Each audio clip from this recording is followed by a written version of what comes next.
Alors, salut tout le monde, j'espère que vous allez bien. Aujourd'hui, on fait un potage aux carottes. Fait que ce que j'ai fait, c'est que j'ai sorti 7 carottes. Non, je n'ai pas 7. Dans le fond, j'en ai pris 5 parce que ceux-là, regardez, sont vraiment grosses. Fait que j'ai décidé d'en prendre juste 5, étant donné qu'elles sont très grosses. J'ai commencé déjà à les éplucher. Fait que là, je vais finir d'éplucher les 2 dernières. Je voulais vous montrer comment c'était facile d'éplucher avec cette économe-là. Économe vraiment pratique. J'ai juste à tenir avec une main, passer l'économe dessus, puis tout se défait toute seule. Vraiment cool. Et ma dernière.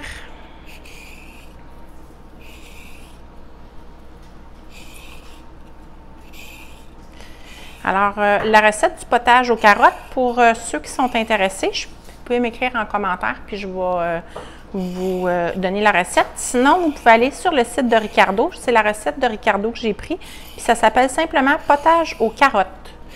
Alors, vous pouvez aller chercher cette recette-là. C'est elle que je fais régulièrement. Des fois, ça arrive que je la modifie un peu. J'ajoute, mettons, une pomme ou une poire dedans. Mais là, cette fois-ci, je la fais vraiment normale. Et voilà. L'autre chose que je voulais vous dire, j'avais un gros sac de carottes que j'avais acheté chez Costco. Fait que dans le fond, il me restait la moitié du sac. J'ai pris, dans le fond, les 5 carottes. Il me reste à peu près 7 carottes. Fait que pour un autre potage d'une autre fois, je vais utiliser le reste.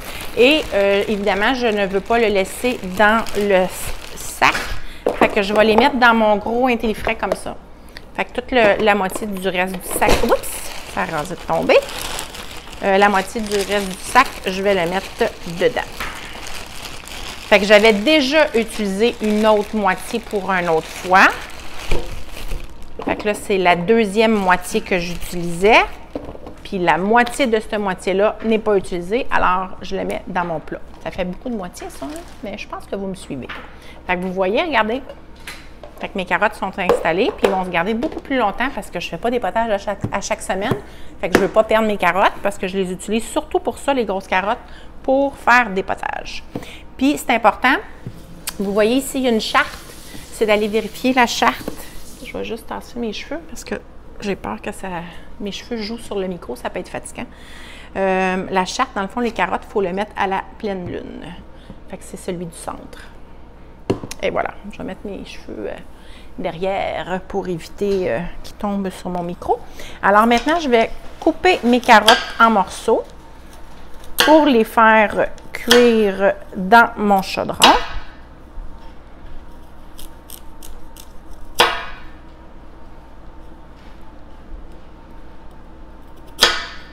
Fait que je mets ça dans mon chaudron parce qu'on va tout faire cuire ça sur la cuisinière pour par la suite le passer au robot culinaire.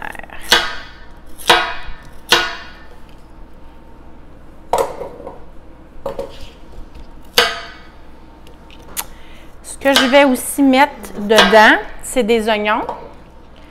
Puis je mets aussi une patate.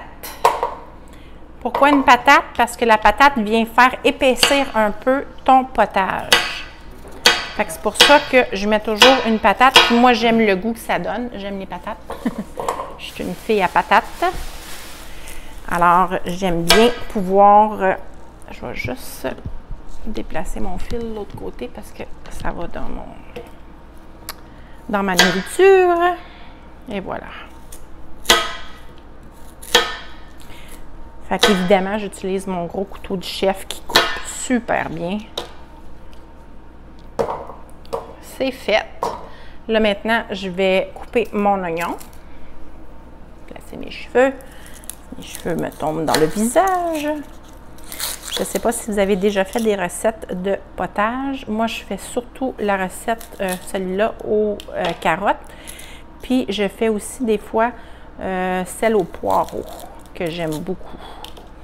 Puis la prochaine fois, je pense que je vais en faire une au brocoli. J'aime pas le brocoli en tant que tel, mais dans un potage, ça ne me dérange pas. Fait que probablement que je vais rajouter sur ma liste de Costco du brocoli. Puis je vais faire un potage aussi au brocoli. Fait que j'enlève la pelure de l'oignon. Il y a comme une bonne partie qui n'est pas bonne. Fait que je l'enlève toute. Puis je vais la couper en deux. Je vais juste enlever ce bout-là aussi. Et voilà. Fait que je la coupe en deux. Puis je vais mettre mes oignons en petits morceaux. Je vais même, je pense, la couper en 4 pour être sûr que ça fonctionne. Et voilà. Fait que je vais aller en mettre 2 moitiés dans mon gagne-temps. Mes 2 moitiés d'oignons. Je les mets dans mon gagne-temps. J'ai un petit bout d'oignon ici. Et voilà. Je le clip et je tire sur la corde un petit peu. C'est tout, pas plus que ça. Mes oignons, vous voyez, sont tous hachés. Puis, je viens les mettre dans mon chaudron. Fait que carottes, oignons, puis après ça, il va rester mes patates. Bien, ma patate, parce que je mets juste une patate, pas plus que ça. Alors, on fait la même chose avec l'autre moitié d'oignon. On tire, fait que je peux tenir d'une main comme ça, puis tirer comme ça avec l'autre main. C'est tout. C'est fait. Je retire la lame pour que ce soit plus facile d'aller mettre mes oignons dans mon chaudron. Et voilà. Maintenant, j'épluche ma pomme de terre.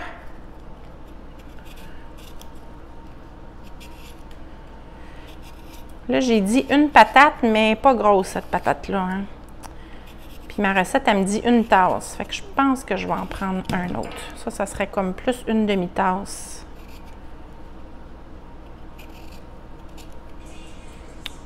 Je vais demander à mon assistant s'il peut m'amener une patate. Nick, tu m'amènerais-tu une patate, s'il te plaît?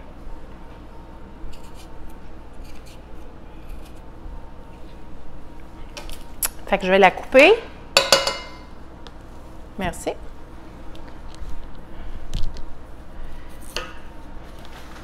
Je la coupe en petits morceaux.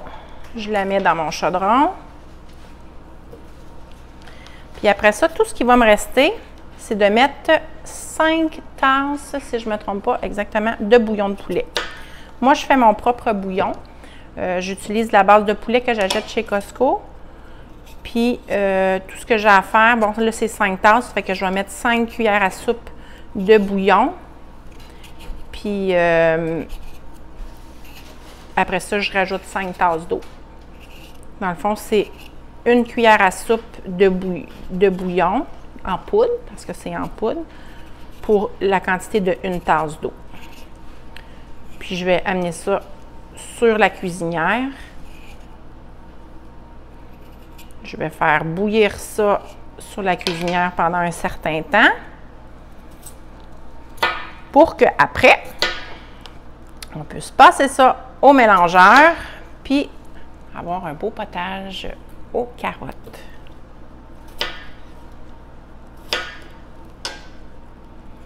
Et voilà, c'est fait. Pas plus compliqué que ça. Vous voyez, tout est à l'intérieur. Puis je rajoute le bouillon, puis je ramène ça sur la cuisinière, puis on fait cuire ça, puis je vous montre le résultat après. Alors, on se voit tantôt. Bye bye tout le monde! Bonjour tout le monde, j'espère que vous allez bien. Je voulais vous présenter maintenant le résultat final pour le potage aux carottes. Alors, ce que j'ai fait, c'est que j'ai mis ça dans mon mixeur. J'ai mélangé tout ce qu'il y avait dans mon chaudron, le bouillon, les carottes, les pommes de terre, les oignons. Puis regardez ce que ça donne. Ça donne un beau potage aux carottes. Ça m'a donné quand même 3 tasses comme ça de cristalone. Puis j'en ai mis aussi dans mon chauffe-serre. Fait que ça donne à peu près la quantité de 4 tasses, mais c'est quand même 4 bonnes tasses. Là. Vous voyez la grandeur. Là. Ça, c'est des... je ne sais pas c'est combien de millilitres. Attendez une petite minute. C'est un 16-11, je crois. Oui, c'est ça. Fait que dans le fond, c'est 2 tasses qu'il y a là-dedans. C'est des plats qui vont au congélateur, c'est des plats qui vont au frigo, puis c'est des plats qui vont au micro-ondes. Alors, c'est super pratique parce que ça vous permet d'avoir des produits qui sont dans le fond, des potages qui sont prêts à l'avance. Fait que vous pouvez les congeler, vous pouvez les apporter dans vos lunchs. Ça peut être quelque chose qu'on sort pour le souper, avoir une petite entrée. Fait que c'est vraiment pratique pour ça. Alors voilà, fait que c'était ma petite capsule sur le potage aux carottes. Alors sur ce, je vous souhaite une belle journée tout le monde, puis on se revoit bientôt. Bye bye tout le monde!